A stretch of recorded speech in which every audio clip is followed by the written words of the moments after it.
Hello and welcome to this Earth Debate. Welcome to everyone who's joining us here in the David Attenborough studio in London's Natural History Museum, and to everyone who's joining us on the World Wide Web, where we hope you'll be able to watch, listen and indeed send in your comments and questions.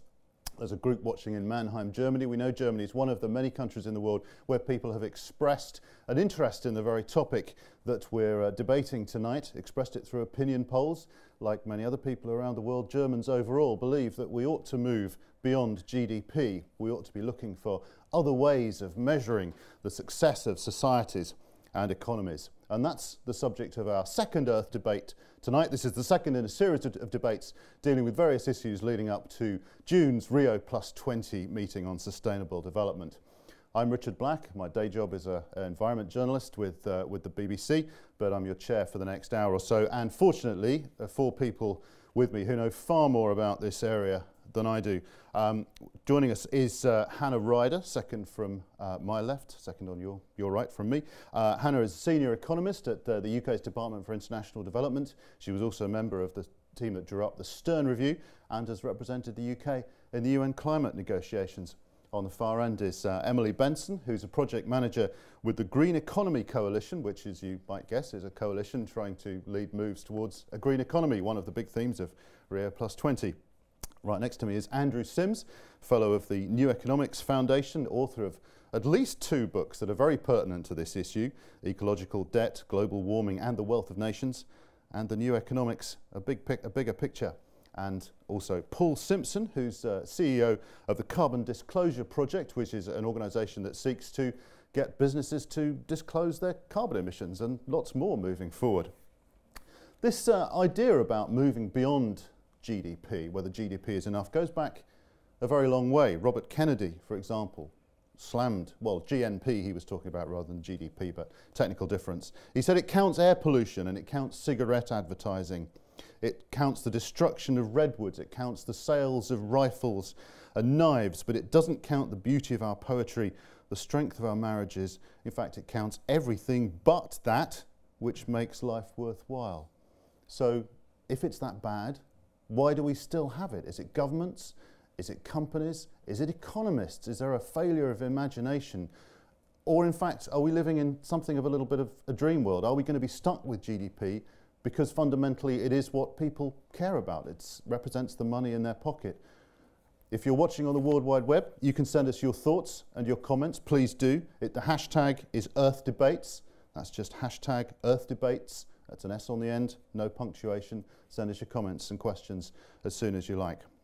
All right, well, let's dive in with our panel. And first, I'm going to ask Andrew Sims, who has written, as I said, these two books about this very topic. Andrew, what are the problems, as you see it, with using GDP as a measure of society's success? Well, economics likes to think of itself as a science, but I think it could probably learn something from the real sciences, if you like, because if you pick the wrong measure or measure something in the wrong way, bad things can happen. Here we are in a museum devoted to science, and it reminded me of the famous instance of the Mars orbiter, in which two different teams on the same project were, or one of them was using metric and the other was using imperial, and then rather unsurprisingly the orbiter didn't find its target and $360 million was down the drain. So when you try to use GDP, which is just a financial measure of the value of all the exchanges of goods and services in an economy, as a measure of whether you're actually kind of achieving a good society, well, it was never designed for that. It's a bit like using as a tool, it's a bit like using a fish to iron a shirt. You know, it's not the right tool for the job, and it leaves a bit of a mess behind, because from GDP's perspective, it thinks I'm happier if I'm stuck in traffic on a Sunday afternoon on my way to B&Q to buy weed killer, compared to going for a walk in the dappled sunlight in my local woods. Why? Because money will change hands in one instance and not in the other. So GDP is a measure of something, and its original architect, the economist Simon Kuznets, said, never take this as a broader measure of the success of your economy and society, because that's not what it's for. The second big problem with this is if you obsess about GDP, you also obsess that that number must always get bigger. And that brings you clash bang into collision with the thresholds of our planetary life support systems. And once again, the clearest example of that for me was in another debate in this very building when I was talking with someone who, should we say, was from a slightly more conservative economic research institution. And I asked him, when push comes to shove, if you believe we can have infinite growth in the scale of the economy as measured by GDP, where's the stuff going to come from? And he paused and he thought for a moment and turned around and said, asteroids. So there is a fundamental problem with GDP as a measure. Now, there are lots of other things that we can do. We can take measures of precisely our available biocapacity in order to deliver human well-being. We can measure now very well human life satisfaction, our quality of life. We can measure things like human life expectancy. You can bring all those measures together in a composite way to look at the efficiency with which we deliver meaningful human outcomes, long and happy lives, measured by the size of our ecological footprint. And there are indices now to do that. And we think these are much better ways of seeing whether we're doing a good job or not. Right, well, let me hold you right there, Andrew. Thank you. Hannah Ryder, this is something that you and others in the UK government are looking at as we come up to Rio Plus 20. What are some of the ideas, some of the alternatives, some of the things that one could use, as well as GDP perhaps, that you're looking at? Well, I think one of the major aspects of what we're working on is trying to get stronger measures around environmental sustainability, and that is something which we hope Rio Plus 20 will deliver. Now, there's actually been quite a lot of work on this dating back to the 80s, and it's not just developed countries that have been looking at it, it's also developing countries. And so there's in particular a system of environmental accounts which has been developed by the UN and through the UN, and is hopefully actually being turned into an international standard around now, and therefore that will help in making the case that there is an alternative, that you can also measure environmental sustainability at the same time as looking at GDP. There's also another initiative which is called the Wealth Accounting Partnership, which the World Bank has been assisting with, and that is again trying to bring in a number of pilot countries from Philippines to Botswana, but also the UK, being around the table, sharing our experiences of these different measures and finding out what they tell us and how we've changed as a result. And I suppose we can also bring in the economics of ecosystems and biodiversity, which is another perhaps set of indicators that we could start using. Absolutely, yes. And there's all, effectively what you have through the UN system is a minimum standard. And what you can do is continue to ratchet up. And the ecosystems type accounting is a way of ratcheting up. The wealth accounting is another way of ratcheting up as well, really understanding it in much more depth. Emily Benson, as we're coming up to Rio, obviously GDP, you know, the idea of going beyond GDP has been mentioned in the zero draft for Rio, but much bigger in Rio is this idea of greening economies, and that's what your coalition does. How important is it to, if you like, change the metrics that we use if economies are to be greened? Well, I think it does get to a very important question, which is how we actually measure progress and success of societies. And I think from our coalition's perspective, we would value progress to mean that we learn to live within our ecological limits and we learn to share the benefits and the costs of our environment more equitably across the globe. So I think that that conversation is very, very important and has the potential to be transformative when you take it in consideration with the conversations around sustainable development goals and corporate reporting as well.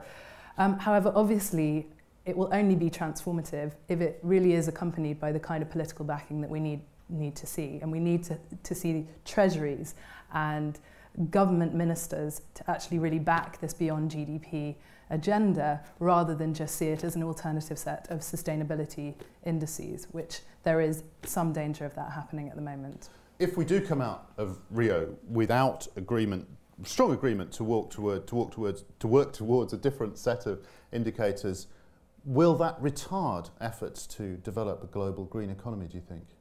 I think it could do, because I think the problem at the moment is that, as has been suggested by the Global Sustainability Panel report. What we're failing to do is speak the language of economists.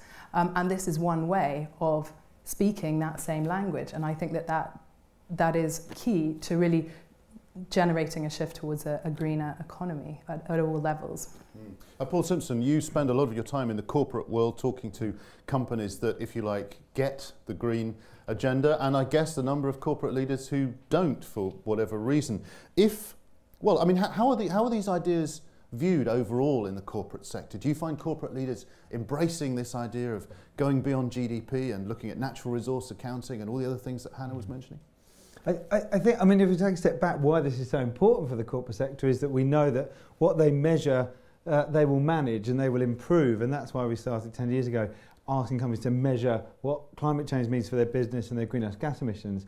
And certainly there is a very live debate amongst the leading progressive corporations, and as you say, that's not all the corporations, around what they should be measuring, what they should be valuing. And that is starting, and has been for the last 10 to 15 years to move beyond just financial returns, just turnover, profit, into looking at environmental goods, natural capital, social impacts, the so-called triple bottom line, which I think, as Emily says, we don't want to get three segmented areas, right? You're doing well in finance, poor in environment, great in social, but we need to move towards some more integrated value of, is the corporation providing value to society, its shareholders, primarily through financial returns, but also through the customers, the other stakeholders, and is that really creating a net benefit?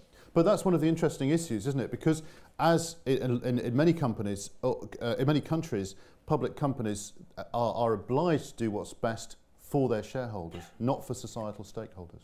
That's very true, and I think that definition of what's best for their shareholders, the ultimate shareholders are the pension funds and us as beneficiaries to the pension funds, and therefore we get into a very live debate, I think, around the longevity of what we're measuring. GDP isn't generally measured in 1 year, profit is measured in 1 year, and this time frame on any measurement is crucially important to integrating sustainability within that. Yeah, it's a fascinating point you've made there, Paul, because as one of the other themes for Rio+20 is the theme of future generations, and by looking at things like GDP, are we simply emphasising the short term? What do you think? You can send us your comments and your questions. The tweet, again, is hashtag Earth Debates, hashtag Earth Debates. We've had one already in from the British Council in Ethiopia. A very pertinent question. Why has it taken so long to challenge the GDP status quo despite its shortcomings? Is it a question of maintaining power? Hannah, perhaps I can put that to you. The British government likes to keep itself powerful, for example. Is that why it hasn't really gone beyond GDP yet?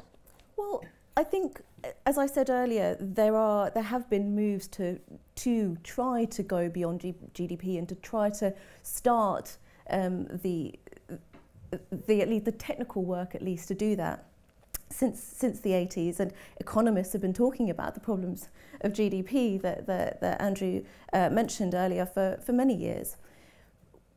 I think partly, again, what Emily mentioned, this issue around treasuries, ministries of finance really getting involved, offices of national statistics really starting to collect data. You find, if you look at the experience of different countries, why they have started to pick up these types of measures. A country like Botswana, for example, has around 35% of its GDP from natural resources, from mineral resources, extraction of mineral resources.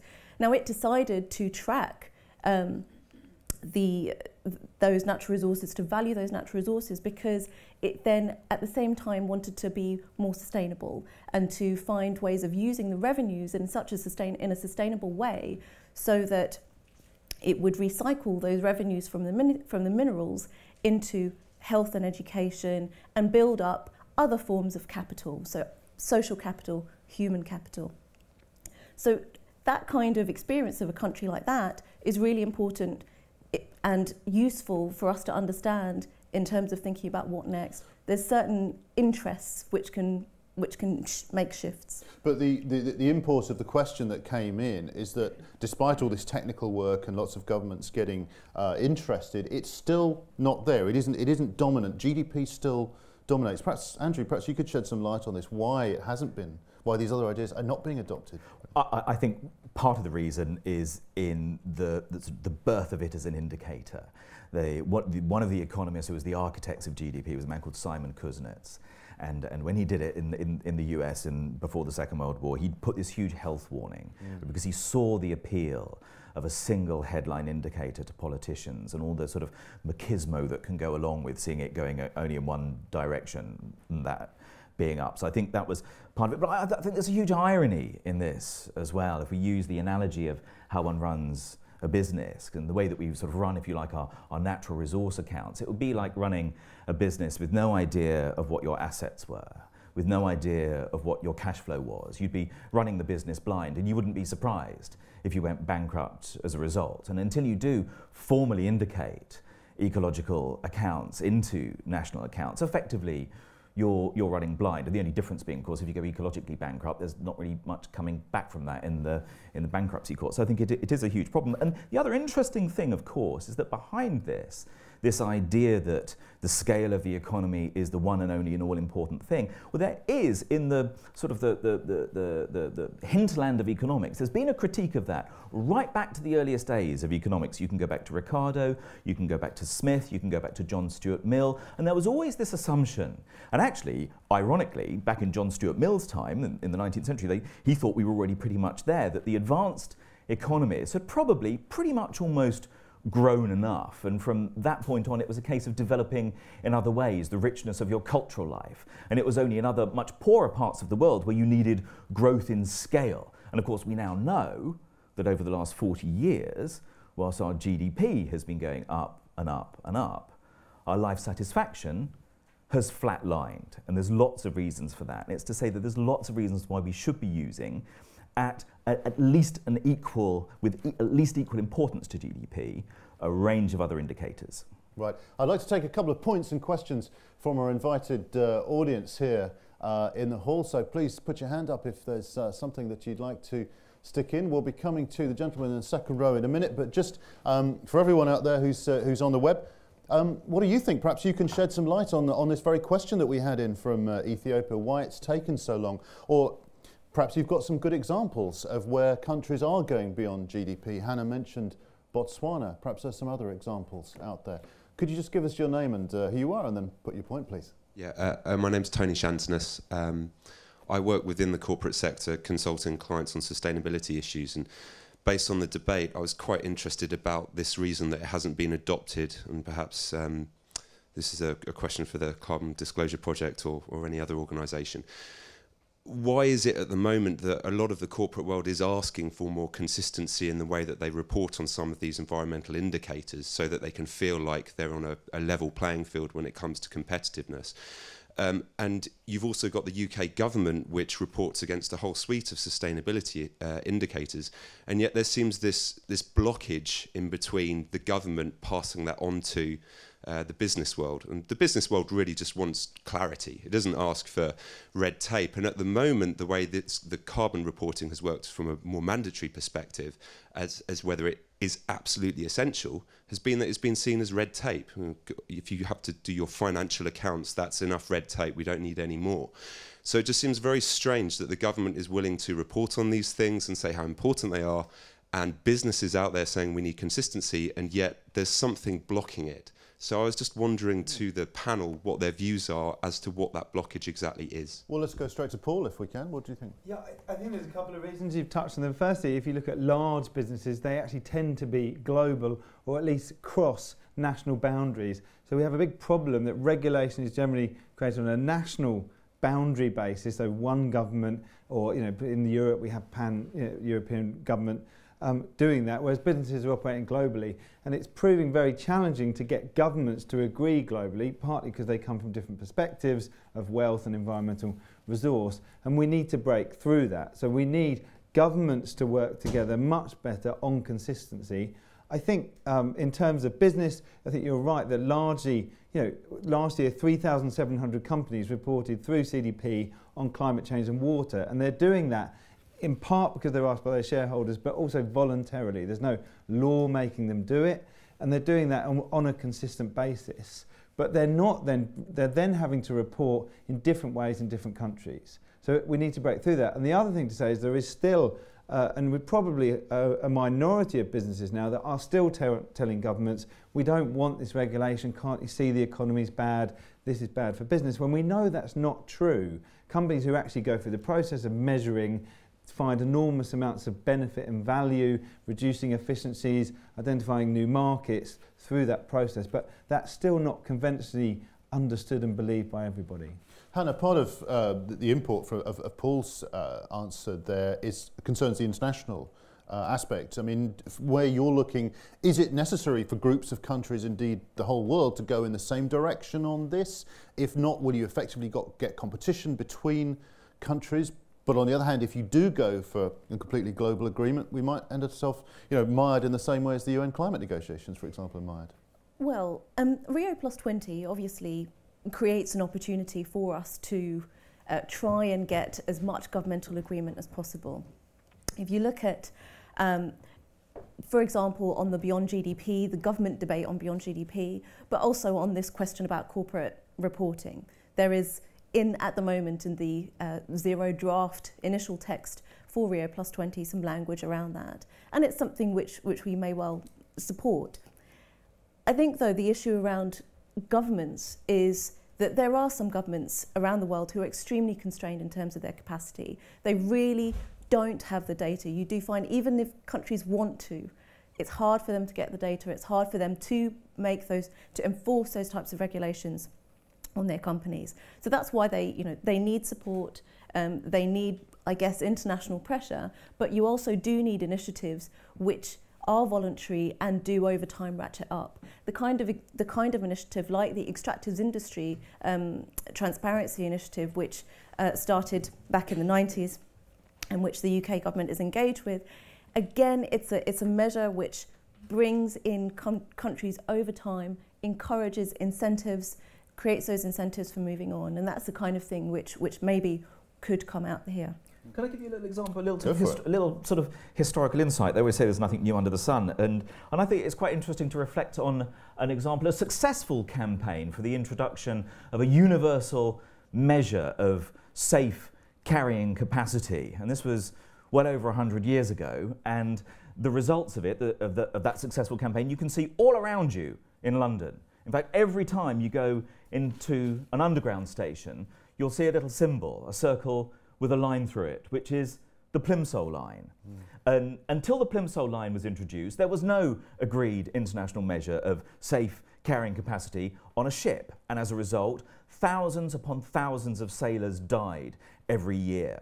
The campaign to introduce that measure came up against the inertia of the industry, it came up against willful opposition within Parliament, and yet over the course of decades, it was a hard-won victory. All the same arguments were raised about how we can't go as a single nation first, it must be introduced simultaneously all around the world, but in the end what happened was that Britain went and the rest of the world followed. And for that campaign, and thank you to Samuel Plimsoll, whose statue you will find on the embankment and also in Bristol, tens of thousands of lives have been saved. Now, if you just kind of scale up from the safe carrying capacity of a ship to the arc of planet Earth, and what we're looking for is the introduction of a Plimsoll line for our ecological use of the biosphere, not so different. Interesting, much larger scale. Now, we had another question, point right down. And actually, we'll take one right from the back up there. I do beg your pardon. Okay, thank you. My name is Cookie Haptagaber, and I'm representing the Natural Capital Declaration Initiative. I would like to, first of all, commend the British government for taking the lead in the WAVES initiative and also publishing the white paper around ecosystem services and biodiversity. What I would like to just highlight in the conversation is what we're doing with the Natural Capital Initiative is involving the finance industry. We're saying that the finance industry need to consider the natural capital and try to account it in their investment decisions, the banking loans and insurances. And we're hoping to launch this in Rio.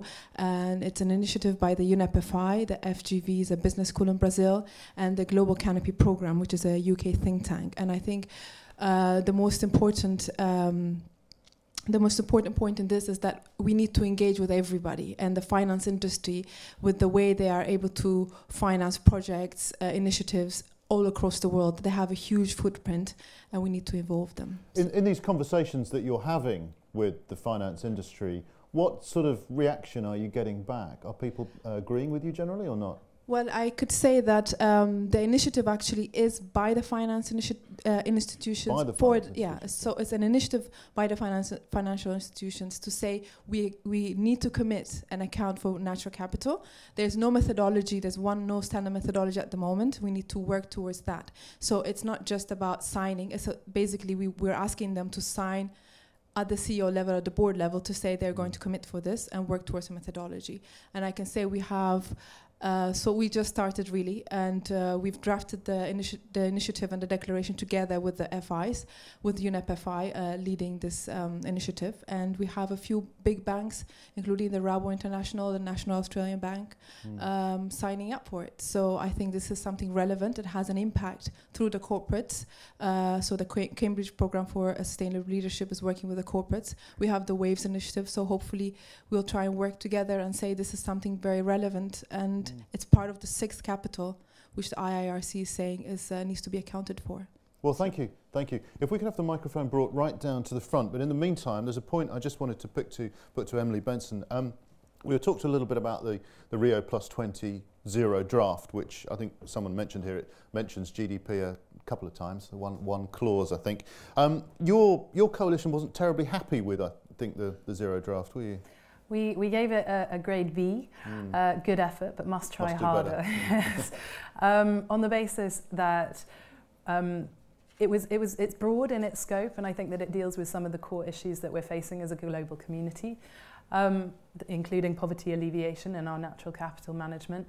But what we didn't see in it was a real urgency, and what we didn't see is a real understanding of how, more specifically, to finance this transition. And I think that's a key problem that again and again we keep coming back to, is the transition to a green and fair economy is going to cost significant capital.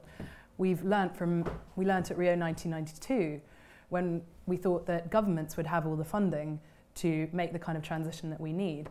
Well, it now transpires 20 years later that we're going to need more innovative financing mechanisms in order to make that transition. And some of that funding transition might go on helping countries to change the metrics that they measure, as Hannah was talking about earlier, presumably. Absolutely, and I mean, I think, you know, what was interesting about the submissions to the zero draft from all of the member states is that some of the countries really backing beyond GDP were not just the EU.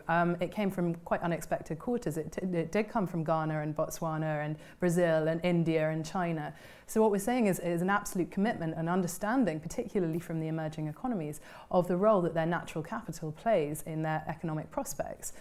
But we will, in order to support that transition, as Hannah was saying, we are going to have to rearrange the way that particularly the international financial institutions can support those governments in measuring their natural capital and then responding to that in terms of policy implications. Now, we've got a few great questions and comments coming in on Twitter, and I'm going to come to those in just 1 minute. But first I wanted to come to Derek Osborne, who's had spent a lifetime in this arena, sitting in the front row. Derek.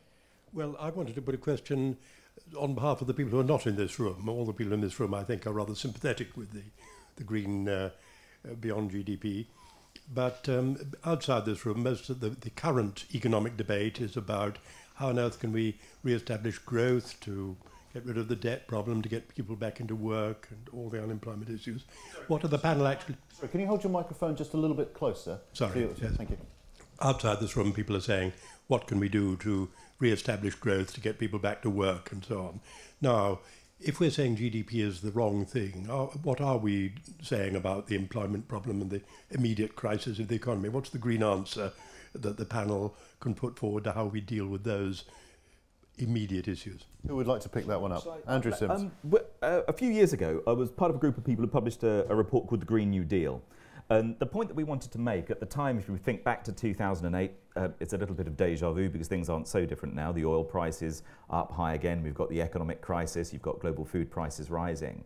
And I think actually that there is a unique moment in which, unusually from an environmentalist perspective, what you would want to do as the right thing for the environment to tackle climate change and everything else is also the right thing to do for the economy. If you just take one sector alone, and you could look at everything from housing to farming to transport, but if you just take energy, and you take the estimate of Deutsche Bank, that pound for pound, if you were to invest in expanding sort of multi-level renewable energy, and to do that instead of rebuilding worn-out, old, highly centralized, old-fashioned coal, etc. grid generation, pound for pound, you would get between 2 and 4 times the numbers of jobs.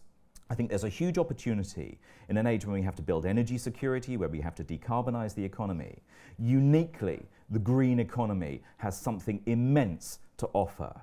It has jobs to offer, it has energy security to offer, it has more convivial ways of being and living to offer. So I think almost uniquely at the moment, in answer to those people that you asked the question on behalf of, I think the green economy has answers that no other economic perspective has at the moment. And I think we need to be very confident about that. If you think back to 2008, different governments made different shares of their stimulus spending environmentally focused. Unfortunately, in the UK, it was only about 7%. In South Korea, it was upwards of 80+%. I think there's a huge missed opportunity to do the right thing for the economy and the right thing for the environment at the moment. I think we desperately need a Green New Deal. Andrew, just picking up on Derek's question, one of the things that a lot of people outside this room are hearing every day on the news is the Eurozone crisis, and before that, Fannie Mae and Freddie Mac. If we used indicators other than GDP, would we have had these financial crashes? Well, I mean, I think there are so many things. If you just take one example about how faulty the metrics that were being used at the time. The chief executive of Goldman Sachs referred to what happened in 2008 when everything fell apart as what he called a 25 sigma event. Now, for the scientists in the room, they'll recognize that that's an extremely large number. It was extremely unlikely. And extremely unlikely. Put it like this: John Lanchester, in his book Whoops about the financial crisis, explained it as if you could visualize every particle in the known universe times by 10 and then move the decimal point 52 places to the right and express that as a ratio to 1. That's how unlikely what happened was meant to be, and yet it happened. So there are so many things wrong with the way that we measure risk, with the way that we just simply are blindsided in terms of the depletion of natural assets. And I think if we had a kind of a proper compass for the economy that included these things, we would yes have avoided those things. If we didn't have an economic model which is basically one of debt-fueled overconsumption, when the debt is based upon the illusory inflation of assets as well, then I don't think we'd ever have been here in the first place. So if we'd gone beyond GDP, would that have occurred? Would we have that debt fueling and so on, valuation of assets that we don't really have? I would hope not. Right. Derek, what are your thoughts on this? Well, just a Ryder, I agree, of course, with all the things that Andrew is saying about what we ought to be doing in the economy, but would the upshot be that GDP would grow? Personally, where the UK is concerned, we did at the New Economics Foundation, we did a bit of modelling about what it would take to get the UK economy to fit its sort of fair climate shoe size, if you like, its carbon shoe size. And we made a number of assumptions about it. We assumed our fair and equal share per capita, and then we looked at the likely effect that would have on GDP. And GDP would reduce in those circumstances. But we did something else as well. Because when you're trying to fit more people equally into a finite ecological space, it means you have to share things better.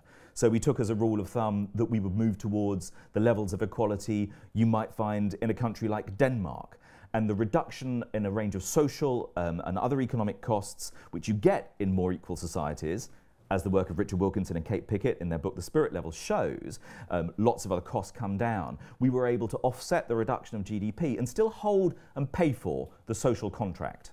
Interesting. Let me pick up a couple of things that have come in on Twitter. Hannah, I think this is one for you, partly because it feeds into something that I think you would have gone through many times when you were involved in the Stern review process. This is a question from Fabio Ortiz, who's in Germany. Wouldn't these GDP drawbacks be solved just by adequately pricing negative externalities? Well, that is the point of some of these other types of indicators. In picking up on the discussion that we've just had, I think there is an issue around saying GDP is rubbish. GDP does tell us something, but there are other things that we also need to know. And understanding, for example, where our carbon emissions are heading, understanding other aspects about our natural capital, the kind of services that forests and land give to us, the impacts of agriculture on soil degradation, that kind of understanding will tell us something about where we need to head, and it will make us shift to some extent. So very briefly, I think that's right. I think it's also important to say that there are limits to the utility of environmental pricing. For example, what price would you put on the ton of carbon which, when burnt, triggered irreversible climate change?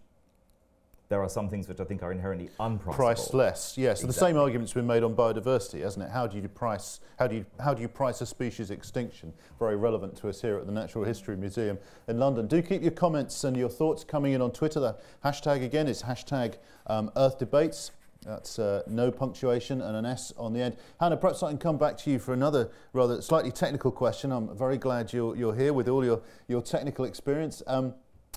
But again, something you'll have looked at, I think. How can we value natural resources that are being depleted in the process of economic growth in the new measurement? So how can we have a new measurement that basically really values natural resources if we go beyond GDP?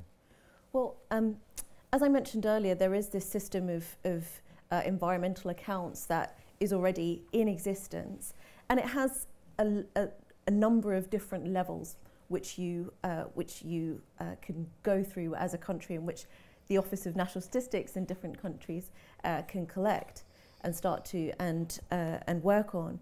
And one of those is actually focused on what natural resource assets are, and another is focused on actually looking at the flow of different resources in and out of the economy. So these different types of accounts exist. There is a potential to keep using them, to widen their usage, and to get a real understanding about the sustainability of different countries. And that is something that's also been used in business. These are things that are also being used in the corporate sector as well. So. Yeah, and I think that's right. We need to be very careful. GDP is purely, it's been said before, one measure of economic output. It's not supposed to measure natural capital. So we're not necessarily saying we have to throw GDP away and everything else takes over. I mean, it's not necessarily a bad thing, but it must not be used alone in isolation because it gives completely the wrong measure. There already is a lot of metrics around measuring your carbon emissions, measuring your water, the evolving ones around natural capital. You mentioned the economics of ecosystems and biodiversity, the kind of umbrella work. And these need to be put together. And if you think about GDP, no business would only measure and report its turnover, the amount of sales. Well, that's what GDP is like. So in this world, the businesses are ahead of governments. No businesses would just report turnover. They then take off costs. Now, for government, and if we're talking about countries, GDP is a measure of output, but you need to take off the costs that are associated with that. And again, as I said, not just in a one-year time frame, because then you lose the value. We've talked a lot about the reasons why perhaps GDP is relied on almost exclusively, but I'd just like to throw another potential argument at you, that it's a simple number. It's one simple number. So it's something that politicians find very easy to put over. The media like it because journalists don't have huge attention spans, and it's a number that the public can see and see the graph going up and down. I wonder whether there's a danger that in doing all this we'll end up with a set of 29 different indicators that no one can understand, and there needs to be some kind of internal prioritisation between them. Well, one of our answers to that was to come up with an alternative composite indicator that gives you gives you a number which is your performance against how well you're delivering meaningful human outcomes, relatively long and happy lives against the size of your ecological footprint.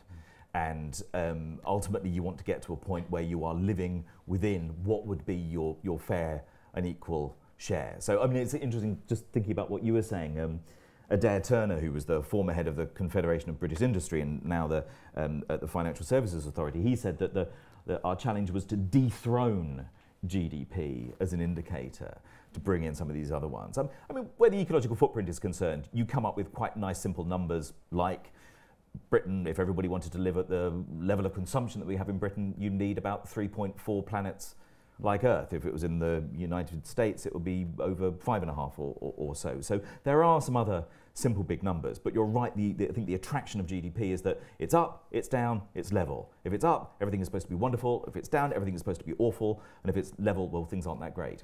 Yeah.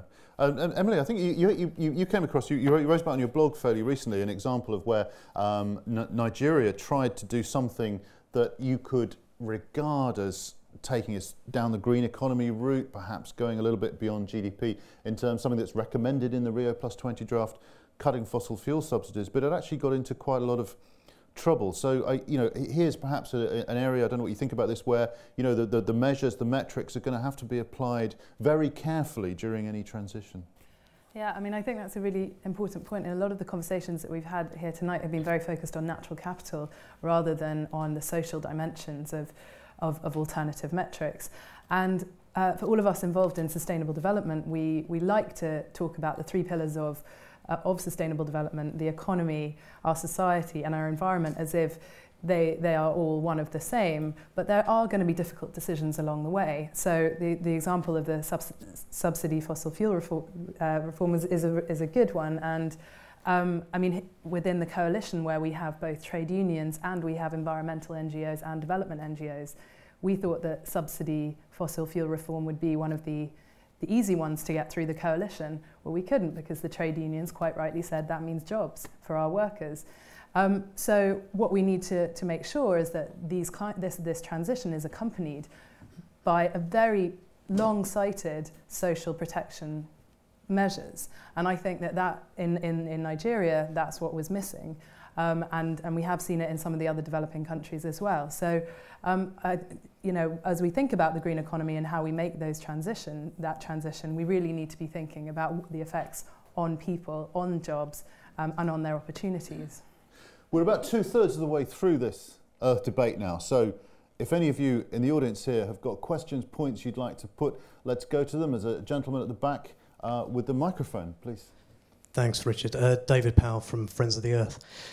Given just how much political inertia there is behind changing GDP as a measure of progress, given how hard it is to get progress on something relatively straightforward like climate change, is it going to take a shock to the economic system to really move beyond GDP? Is this something we can plan our way beyond, or do we have to just wait for something to break in order that we can come up with a different way of measuring it? And if so, what does that fracture have to look like? And need it be something we fear or something we look forward to? Who'd like to pick that one up? Paul? Yeah. I mean, I don't think it is going to take a shot. And if it was going to take a shot, we've already had it, right? We've had the financial crisis of 2008. We've now got the Eurozone crisis. So in the financial world, if the shocks get any worse, it's going to derail the entire world's economy.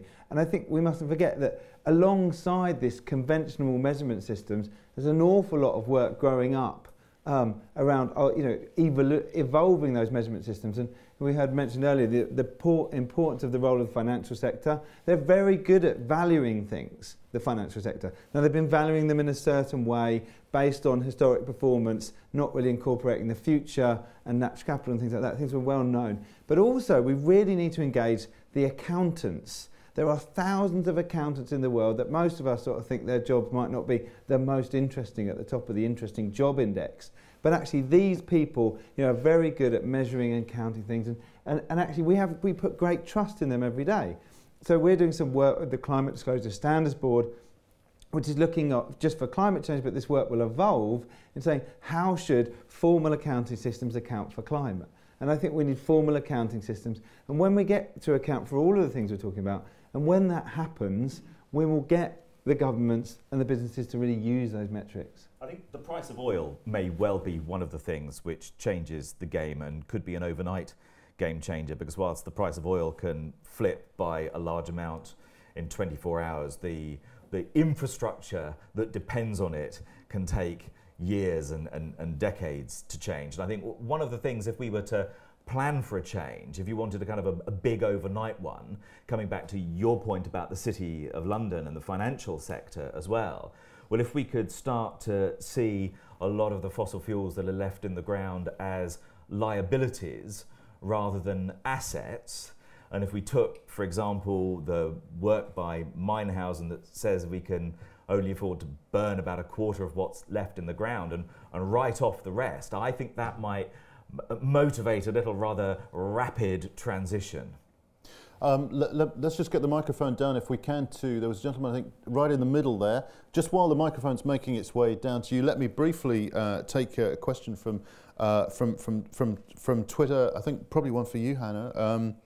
Would lack of data and indicators at national level limit adoption of other measures of sustainability? It does, in fact, do just already, that at the moment. Yes, at the moment. Limited data is a real constraint on the ability of many governments, particularly in the developing world, to be able to measure these types of to get these different types of indicators and really use them in the way that we're talking about. But I think we're talking here about, some of the discussion has been around, sort of big failure, big problems, making this big shift. Actually, I think there's also a different story to tell, and perhaps a more positive one, which is around what the impact of using different kinds of indicators can actually have, and what kinds of shifts it can generate.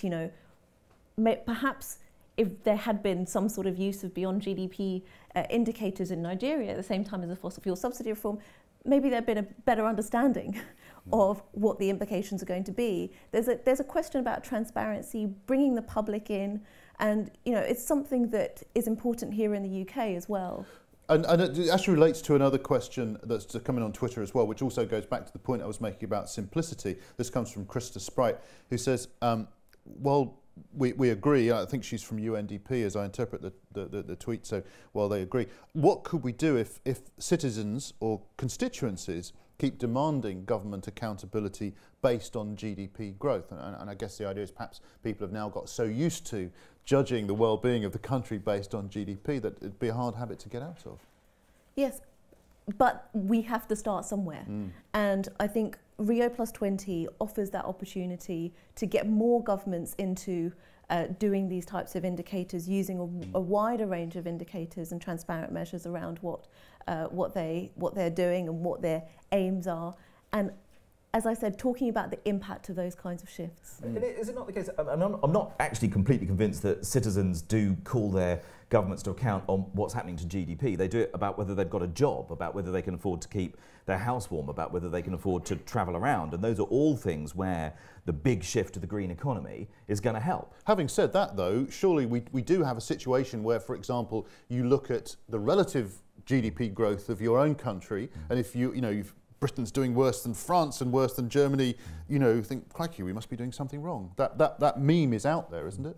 The meme might be out there, but I think once you look within that, and this is something that UNDP itself was looking into in its Human Development Report, I think in 1996, it looked at the fact that you can very easily have the appearance of headline GDP growth, but it might be jobless, it might be environmentally destructive, it might be socially unequal. It might be in the context of the deprivation of basic human rights. So I think there's an education job there about saying that it's not growth, it's what you want from your economy that matters. Right, anyone else who's on who's on the web who'd like to get a message in, you'd better do it now. We've got about 10 minutes left, so get them coming in now. Hashtag Earth Debates. Now, gentleman with a microphone in the middle. Apologies for keeping you waiting. No, not at all. Roy Anderson, I'm a scientist and trustee of the Natural History Museum. I'm intrigued by this question of specificity because I think you're absolutely right. GDP is simple, easy to understand, and so on. Specificity in the metrics here is going to be very difficult to get a consensus. So it's really aiming towards DFID and your negotiations towards Rio +20. Can you say that you're likely to get perhaps 4 or 5 measures, which would be agreed by a majority of countries, in terms of moving away from GDP? If I take health as an illustration, largely under the stimulus of Bill and Melinda Gates, there are scorecards now which have a few very simple measures. Life expectancy is one of them. Another one might be how many children are vaccinated and so on. And heads of state have signed up to this and are very proud to see their scorecard turn from red to green. In this domain, can you think of a scorecard and a simple set of measures which would get agreement? Hannah, I think that's for you probably. You're leading it. It relates to another, a related but slightly different discussion which is likely to happen at Rio +20 around what sustainable development goals are and what might happen with there is, at the moment, you talked about some health indicators. Well, there are a number of Millennium Development Goals which were agreed some time ago and which will be effectively expiring in 2015. Now, there's a debate to be had about what those goals should be, and one of those goals at the moment is an environmental one, and there are some specific indicators within it. Emily, perhaps I could just put this to you in the context of what Anna's been saying. There's another very pertinent tweet that we've had in from Nicole Igloy. So you've got natural capital accounting, you've got externalities, you've got the eco footprint, that's all on the environmental side, but you've also got the social side, well-being, happiness. Andrew's talked about perhaps combining all of those things together in some sort of metric. It would appear to make the process for Rio +20 rather complex if all these things are going to be kind of in the room at the same time with 190 odd different countries all trying to prioritise them in different ways. So is the question whether we're going to get any progress at Rio? Or, so I think what is exciting about Rio is that for the first time GDP is seriously being discussed. What I don't think is going to come out of Rio, just coming back to the question there, is an actual breakdown of what those indicators should be. But what we could really hope for is perhaps a time-bound 3-year process, perhaps taking us up to the MDG review, similar to the SDGs, where the Sustainable Development Goals, where we actually begin to have those conversations and think about for a scorecard of the kind that you were describing.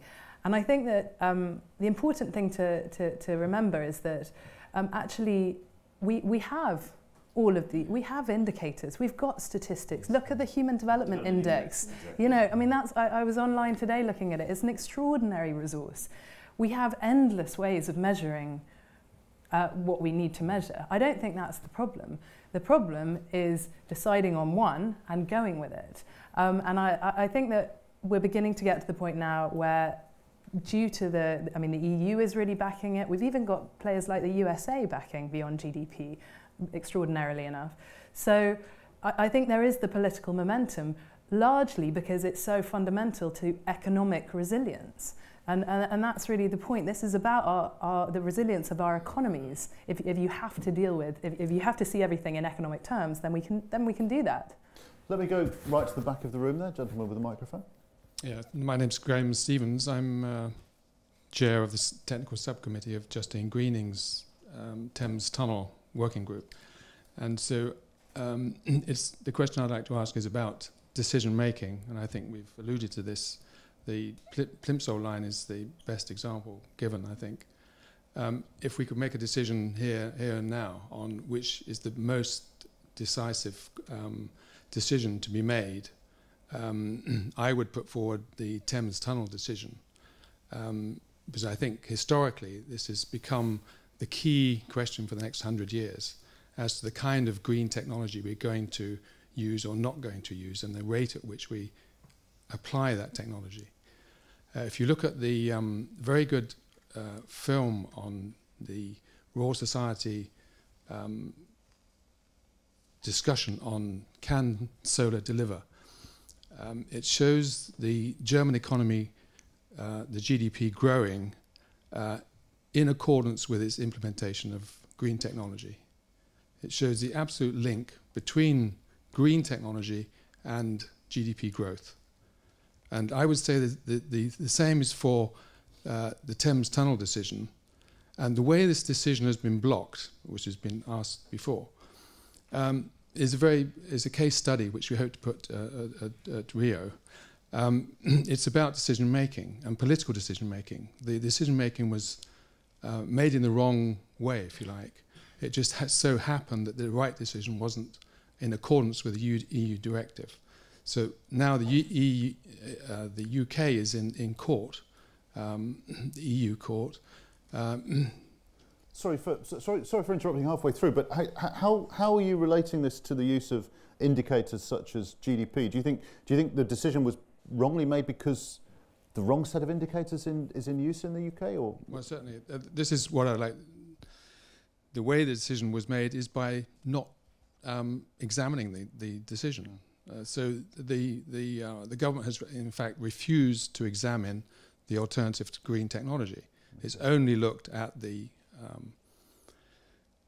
traditional technology. Yeah. So the DEFRA, Ofwat and Environmental Agency have all admitted to the Selborne Committee that they have not examined any other technology except the one proposed for the tunnel. Forgive me for interrupting you again, but it's very UK focused, and I know we have got a global audience on the web. I think good governance. I mean, absolutely, and perhaps in relation to Rio +20, because good governance is on the table, isn't it, in Rio? Exactly, and the point of the beyond GDP discussion is not just about valuing it. It's about taking those valuations into account in decision making, and I think it comes back to the point that Emily was making earlier on about who is involved in those decisions and getting a range of different players around the table involved in those decisions, understanding what that valuation is, understanding those core issues. And I think, as I said, Rio +20 offers that opportunity, and we will be trying to advance that kind of position. Okay, can we bring the microphone down now to the gentleman in the second row, second from the end here. Let me just toss to Andrew while the microphone's moving. A very provocative question from Aden Ruiz Villalba. How much time do we have to apply the changes needed before it's too late? As they say in the trade, I'm glad you asked me that question, because of all the sort of thresholds we've been talking about, obviously one of the sort of a priori ones is around climate change.